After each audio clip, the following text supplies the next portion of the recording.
جس کی ذہانت سے انگریز بھی خوف کھاتے تھے، آج اسی مفکر کا نام اتہاس کے پنوں میں کہیں کھو سی گئی ہے۔ السلام علیکم everyone, I am Amirun and this is our day 3 of 30 days challenge where we'll be exploring 30 Muslim freedom fighters of India. سن 1888 میں مکہ المکرمہ کے پاک زمین پر ایک ذہن ثاقب بچہ پیدا ہوتا ہے۔ چھوٹی سی عمر میں ان کے پاس علم کا وہ سمندر تھا جس نے بڑے بڑے علماؤں کو بھی حیران کر دیا۔ اس مہان شخصیت کا نام ہے مولانا ابوالکلام آزاد۔ جب وطن کی آزادی کی بات آئی تو انہوں نے قلم اور آواز کو اپنا ہتھیار بنایا۔ محض 24 سال کی عمر میں انہوں نے الہلال نام کا اخبار شروع کیا۔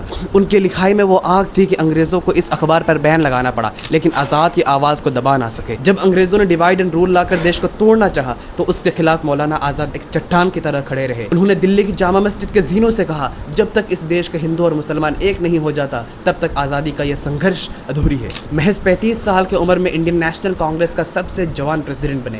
بھارت چھوڑو آندولن سے لے کر آزادی کی آخری سانس تک انہوں نے کئی سال جیلوں میں بتائے، لیکن وطن سے غداری یا جھکنا کبھی نہیں سیکھا۔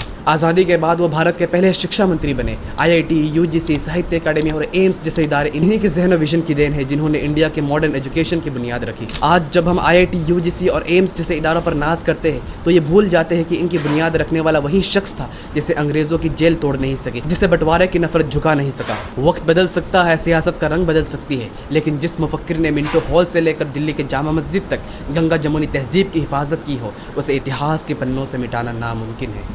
السلام علیکم۔